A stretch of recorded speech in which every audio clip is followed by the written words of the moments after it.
अध्याय 44 स्वर्ण पीठिकापुर का वर्णन। श्री शंकर पंडित ने उस रात भी उनके घर ठहरने के और श्रीपाद का दिव्य चरित्र सुनने की अभ्यर्थना की।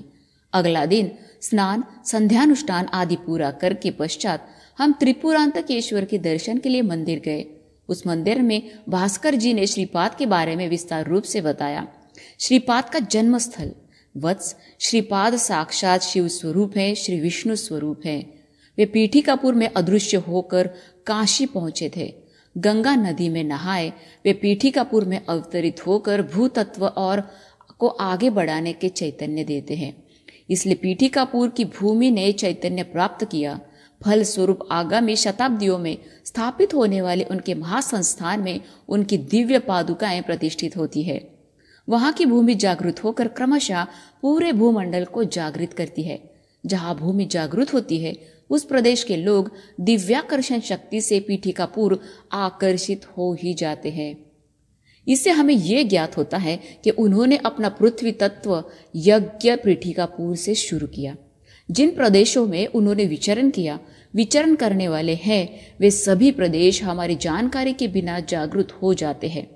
उन प्रदेशों में कदम रखते ही हम दैविक शक्ति से आकर्षित हो जाते हैं। इसके अलावा प्रत्येक व्यक्ति में पृथ्वी तत्व मौजूद होता है। शब्द, स्पर्श, रूप, रस और गंध आदि इस तत्व के अभिन्न अंग है।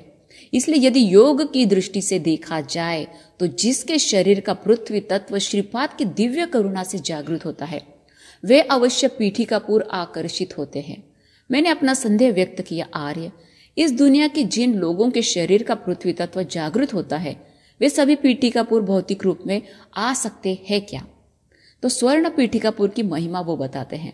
वे हंसकर खुलासा देने लगे, तुमने अच्छा प्रश्न पूछा। भौतिक पीठिकापुर जैसा स्वर्ण पीठिकापुर भी मौजूद है। भौतिक पीठिकापुर जहां तक फैला हुआ है उसके नीचे स्वर्ण पीठिकापुर उतना प्रदेश तक फैला हुआ है। स्वर्ण पीठिकापुर सिर्फ चैतन्य से निर्मित है। जब साधक में उस चैतन्य से संबंधित पदार्थ उत्पन्न होगा तो वो स्वर्ण पीठिकापुर वासी बन जाएगा। स्वर्ण पीठिकापुर में चैतन्य से निर्मित किए गए कई हजारों बड़े भवन हैं। योगी महापुरुष स्वर्ण पीठिका में बसकर बहुत प्रसन्न होंगे, परंतु भौतिक आंखों से उसे नहीं देख सकते। सिर्फ ज्ञान चक्षु तथा योग चक्षु से उन्हें देख सकते हैं। अब काशी की विशेषता पंचक्रोश यात्रा।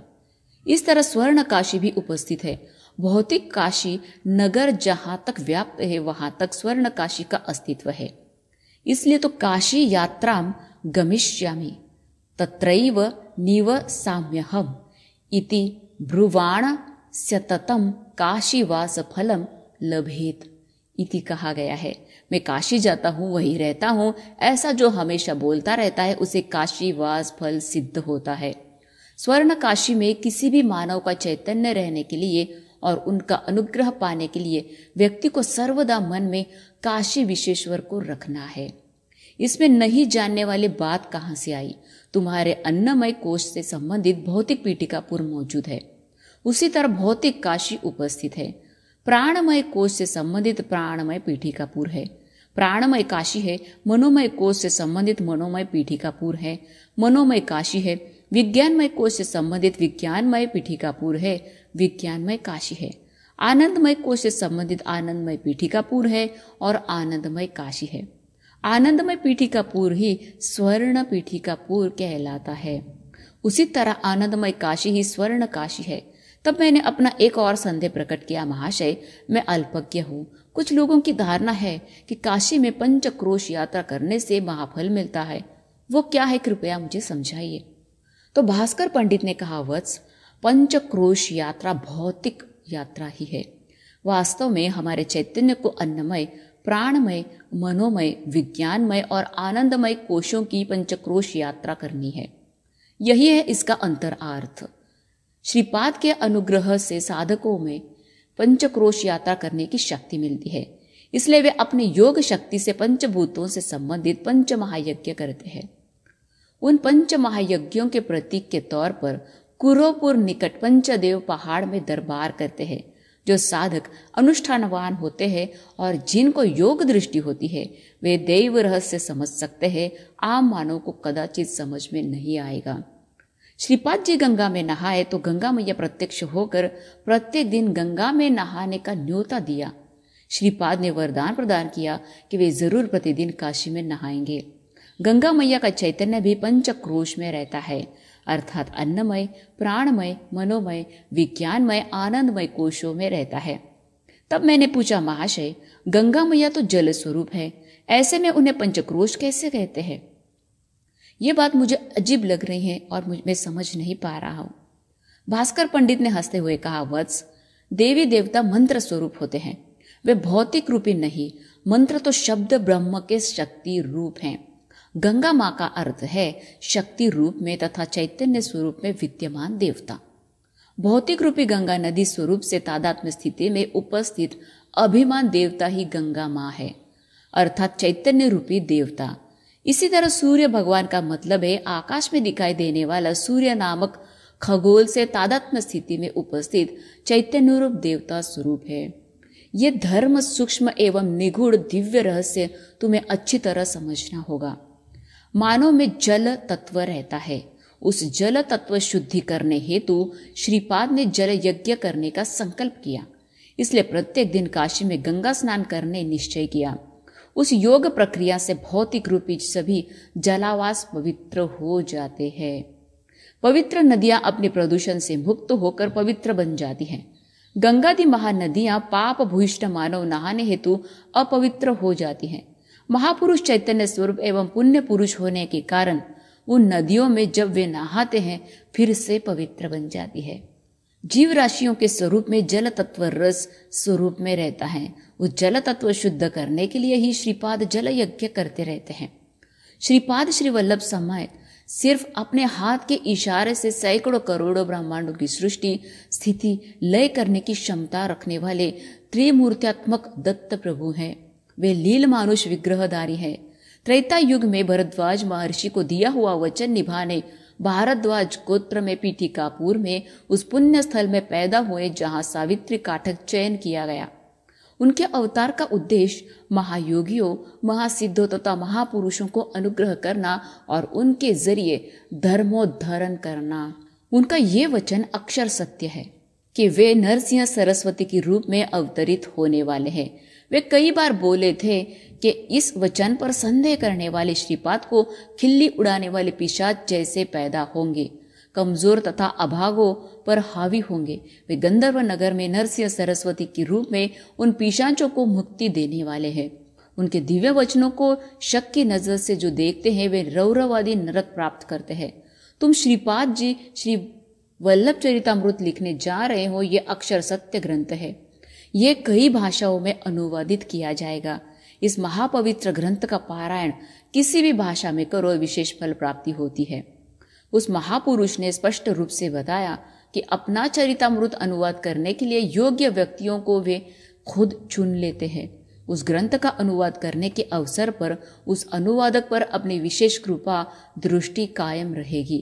पूजा मंदिर में ये ग्रंथ रखकर पूजा करे तो भी उनकी कृपा प्राप्त होती है। इस कलयुग में ग्रंथ पारायण से समस्त शुभ पा सकते हैं। इसलिए तुम यह लिखना सिर्फ एक झूठा बहाना ही है। उनके श्री चरण ही तुमसे ये ग्रंथ लिखवा रहे हैं। तब मैंने अपने आनंद व्यक्त करते हुए कहा, महाशय आपका कहना बिल्कुल सत्य है। पहले तो मैं पंडित नहीं, फिर वेद वेदांत विषयों के मामलों में मेरा ज्ञान शून्य के बराबर है। इस अल्पज्ञ से इतना महान कार्य करवाना आश्चर्य और आनंद और कृपा की बात है। इसका समाधान देते हुए भास्कर पंडित ने कहा, हालांकि दत्त विधान ही कुछ ऐसा है। निषिद्ध पदार्थों से बीमारियों का इलाज करना, अद्भुत कार्यों का निर्वहन बिल्कुल अनभिज्ञ व्यक्ति से करवाना उनकी नित्य क्रीड़ा एवं दिव्य लीला है। हाँ, ये उनकी दिव्य शक्ति का निदर्शन भी है। एक बार एक सन्यासी कुकटेश्वर आलय आया था तो श्रीपाद बच्चे थे। वर्मा जी और श्रेष्ठी जी श्रीपाद के टांगे में लेकर आए थे। वो सन्यासी मंदिर में ध्यान में था। श्रीपाद ने अचानक पूछा, नाना इस मछुआ को क्या अंदर आने दिया? वर्मा जी दबी आवाज में कहे, कान्हा ऐसा कहते नहीं, ये सन्यासी है, यदि गुस्सा हो जाएंगे तो शाप देंगे। तो श्रीपाद जी चुप बैठने वाले नहीं थे और तो और दूसरों को भड़काते हैं। वे मासूम बनकर पूछने लगे, वाह, मच्छियों को मछुआ बोलने से गुस्सा कैसा? जो मछलियों की बदबू छोड़ता है और जो मछलियों को खाता है उसे मछुआ नहीं तो क्या सन्यासी कहेंगे? इतने में सन्यासी ने आंखें खोली। उसने ध्यान दिया कि उसके शरीर में से मछलियों की बदबू आ रही है। वास्तव में वो सन्यासी है। उसने श्रीपाद को देखा। वो अपने मन में सोचने लगा कि भगवान का मत्स्यावतार कैसा हो सकता है? योग तौर पर इसका कुछ अलग अर्थ है क्या? तब श्रीपाद ने कहा, स्वामी, आपके कमंडल में छोटी मोटी मछलियां हैं, देखिए वे कितने खुशी खुशी इधर उधर घूम रही है। अब श्रीपाद ने सन्यासी पर विशेष अनुग्रह कैसे किया? सन्यासी को ये सब कुछ अजीब सा लगा। श्रीपाद ने उनकी तरफ तीक्ष्ण दृष्टि से देखा। सन्यासी तुरंत अंतर्मुख हो गए। उन्होंने योग दृष्टि में देखा कि अपने शरीर के खून में विभिन्न द्रवों में छोटे छोटे कण हैं जो मछलियों की आकृति में है। वे समझ गए कि उन छोटे कणों के द्वारा ही सभी अनुभूतियों का एहसास होता है। मछली आकार के इन छोटे कणों में नाक गंध महसूस करता है। इसी तरह स्वाद को पहचानने वाले छोटे कण भी मछलियां आकार की होती है। उसे आश्चर्य हुआ कि मत्स्यावतार प्रक्रिया का मतलब इतनी गहरा है। उसे यह भी मालूम था कि हर किस्म के गंधे को सूंघने और पहचानने की क्षमता रखने वाले छोटे छोटे कण जो मूलाधार के पास उपस्थित हैं, उनके बारे में पूरी जानकारी हो तो दुनिया के समस्त गंधों को नियंत्रण करने की शक्ति आती है। वो बहिर्मुख होकर मुस्कुराया। श्रीपाद भी मुस्कुराए। वो श्रीपाद के चरणों पर पड़ा। श्रीपाद ने अनुग्रह किया। उसके शरीर से खुशबू चारों ओर फैलने लगी। सन्यासी जान गया कि पराशर महर्षि ने मत्स्य गंधों का योजन गंधक रूप में इस प्रक्रिया से परिवर्तित किया था। पतिव्रता स्त्रियों के शरीर में से खुशबू निकलती है, इसलिए उन्हें सुवासिनी कहते हैं। शरीर की सारी अनुभूतियां सुगंध भरित हो जाएंगे तो भौतिक शरीर में परिवर्तन आता है और भौतिक रूप से खुशबू बिखरती है। यही श्रीपाद ने खामोशी से बोध किया। वे दिव्य विनोदी है ना। कर्म बंधनों से मुक्त होना है और यही श्रीपाद की विशेष अनुग्रह है। जय हो श्रीपाद श्री वल्लभ की। धन्यवाद।